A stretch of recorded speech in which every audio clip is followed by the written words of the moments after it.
তো বন্ধুরা, ফাইনালি ভারতের তরফ থেকে ইতিহাসে সবচেয়ে বড় স্বদেশি ফাইটার জেটের ডিল হলো, যেখানে একটা দুটো নয় বরং একই সাথে 97টা যুদ্ধবিমানের অর্ডার দেওয়া হলো, যা গত এক দশকের সবচেয়ে বড় যুদ্ধবিমানের অর্ডার ছিল। আর স্বাভাবিকভাবেই এই ডিল হওয়ার সাথে সাথেই ভারতীয় বায়ুসেনা শক্তিশালী তো হলোই, তবে তার চেয়েও গুরুত্বপূর্ণ, আত্মনির্ভর ভারতের জন্য এটা একটা বিরাট বড় সফলতা। উদাহরণ হিসেবে এই রিপোর্টটা দেখুন। গতকাল আমাদের ডিফেন্স মিনিস্ট্রির তরফ থেকে 97টা তেজাস যুদ্ধবিমানের মাক 1A ভেরিয়েন্ট কেনার টেন্ডার রিলিজ করল, যার আন্ডারে এখন ভারত টোটাল প্রথমে 40টা মাক 1, এরপর 83টা মাক 1A, আর ফাইনালি এখন 97টা বিমানের অর্ডার দিল। মোট 220টা যুদ্ধবিমান কেনা হলো। অর্থাৎ সোজা ভাষায় বললে ভারতের কাছে 11টা স্কোয়াড্রন কেবলমাত্র তেজাস বিমানের মাক 1A ভেরিয়েন্ট থাকবে, যেটা একটা বিরাট বড় নাম্বার। আর এখানে শেষ নয়, এটাই কিন্তু সম্ভবত তেজাস মাক 1-এর শেষ অর্ডার। এরপর এই বিমানের আর নতুন কোনো অর্ডার ভারতীয় বায়ুসেনার তরফ থেকে তো আসবেন। তবে হ্যাঁ, এরপর আরও 200টার কাছাকাছি তেজাস মাক 2-এর অর্ডার দেওয়া হবে, যা মিডিয়াম ক্যাটাগরির বিমান হবে। আর ভারতের কাছে তারপর মোটামুটি 400রও বেশি কেবলমাত্র তেজাস বিমান থাকবে। ফলে ওভারঅল ভারত সিদ্ধান্ত নিয়েই নিয়েছে যে আমাদের আর বিদেশি ফাইটার জেটের প্রয়োজন নেই। বাকি এই ডিলের কথা বললে এর যে টোটাল খরচ সেটা মোটামুটি 67,000 কোটি টাকা, মানে $8 বিলিয়ন কাছাকাছি। তবে বন্ধুরা, এখানে সবচেয়ে ইন্টারেস্টিং বিষয় হলো আমাদের যে প্রথম তেজাস মাক 1 ছিল তাতে কিন্তু প্রচুর বিদেশি কম্পোনেন্ট ছিল, কারণ এই সময়ে তো ভারত সবে মেক ইন ইন্ডিয়ার মতন পলিসিকে চালু করেছে। কিন্তু ফাইনালি গত কিছু বছরে ভারতীয় কোম্পানি স্বদেশিভাবে এই সমস্ত ছোট বড় কম্পোনেন্টকে ডেভেলপ করে ফেলেছে। ফলে যে নতুন ফাইটার জেটের অর্ডার দেওয়া হলো, এখানে কিন্তু বিদেশি কম্পোনেন্টকেও রিপ্লেস করা হবে এই স্বদেশি টেকনোলজির দ্বারা। উদাহরণ হিসেবে আমাদের তেজাস মাক 1-এর রাডার থেকে শুরু করে মিসাইল, এগুলো সবটাই কিন্তু ইসরায়েলের ছিল, এবং বিমানের একাধিক সেন্সারও ইসরায়েল এবং ইউরোপিয়ান। কিন্তু এবারে ভারতের তেজাস মাক 1A-তে ইসরায়েলের কম্পোনেন্ট বদলে তার জায়গায় স্বদেশি কম্পোনেন্ট যুক্ত করা হবে, যার আন্ডারে অলরেডি ভারতের স্বদেশি রাডার সিস্টেম উত্তমকে না কেবল ডেভেলপ করা হয়ে গেছে, বরং তার সাথেই এই রাডারের অর্ডারও রিলিজ করে দিয়েছে প্রোডাকশন শুরু করার জন্য। রিপোর্ট অনুযায়ী স্বদেশি রাডার অ্যাকচুয়ালি ইসরায়েলি রাডারের তুলনায় কিছুটা অ্যাডভান্স হবে, আর এই কারণেই অলরেডি এই রাডারের সমস্ত টেস্ট ক্লিয়ার করে একে প্রোডাকশনে যাওয়ার জন্য সার্টিফাইড করা হয়েছে।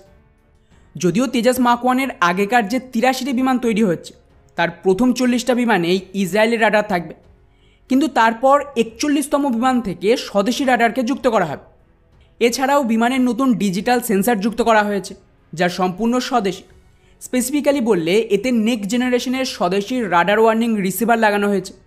এছাড়াও বিমানের যে মিসাইল প্যাকেজ সেটাও কিন্তু পুরোপুরি স্বদেশি, কারণ আমাদের অস্ত্র air to air missile already সেনাতে সামিল হয়ে গেছে, এবং তার সাথেই এয়ার লঞ্চড বম হোক বা বাকি মিসাইল সিস্টেম সবটাই স্বদেশি।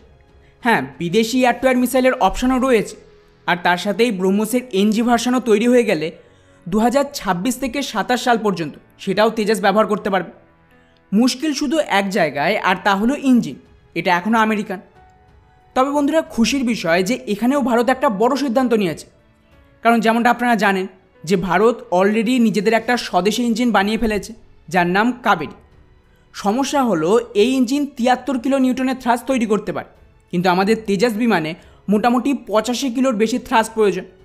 তাই ওই ইঞ্জিন তো আপাতত ভারতীয় তেজাসে লাগবেন। কিন্তু লেটেস্ট রিপোর্ট অনুযায়ী ভারত এই ইঞ্জিনকে তাও তৈরি করেছে, এবং এটা আমাদের তেজাসের মাক 1 বিমানে যুক্ত করে এর একটা টেস্টিংও হবে।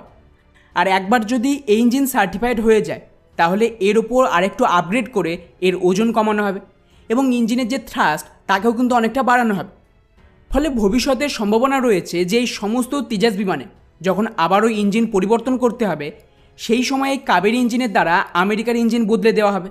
এতে আমাদের যে মেন সমস্যা মানে ইঞ্জিন, সেটাও মিটে যাবে। যাই হোক, এবারে আসি সবচেয়ে গুরুত্বপূর্ণ বিষয়, আর তা হলো বিমানের ডেলিভারি। তো যেহেতু এখন এইচএলের কাছে 200-র কাছাকাছি অর্ডার চলে এসেছে, তাই ওরা নিজেদের পুরো ক্যাপাসিটিতে প্রোডাকশান চালাতে পারবে। অলরেডি ভারতের কাছে যা ফেসিলিটি রয়েছে তাতে বছরে ধরে নিন যে 24টার কাছাকাছি বিমানের একসাথে ডেলিভারি দেওয়া সম্ভব। আর যদি এটাকে আপগ্রেড করা হয় তাহলে বছরে 32টার কাছাকাছি ডেলিভারি দেওয়া সম্ভব। কিন্তু মুশকিল হলো এইচএল চাইলেই তো হবে না, এখানে আমেরিকার ইঞ্জিন ডেলিভারির ওপর বিমানের ডেলিভারি নির্ভর করছে। আমেরিকার তরফ থেকে জানিয়ে দিয়েছে যে ওরা ম্যাক্সিমাম 20টা করে ইঞ্জিন ডেলিভারি দিতে পারে। ফলে আমাদের বিমানের ডেলিভারি আমেরিকার উপরেই নির্ভর করছে। তবে হ্যাঁ, এখন যেহেতু আরও 97টা বিমানের অর্ডার দেওয়া হলো, সেক্ষেত্রে আমেরিকাও তাদের ইঞ্জিনের প্রোডাকশন হয়তো বাড়াতে পারবে। আর ঠিক এই কারণেই ভারত সরকার এই পুরো ইঞ্জিনের যে অ্যাসেম্বলি সেটাকে ভারতেই শিফট করাতে চাইছে, যাতে করে আমাদের আমেরিকার ওপর ডিরেক্টলি নির্ভর থাকতে না হয়। এখন দেখা যাক যে আমেরিকার তরফ থেকে সময় মতন এই সমস্ত ইঞ্জিনের ডেলিভারি দেয় কিনা। বাকি এই পুরো বিষয়টিকে নিয়ে আপনাদের কি মনে হয় নিচে অবশ্যই কমেন্ট করে জানাবেন। জয় হিন্দ।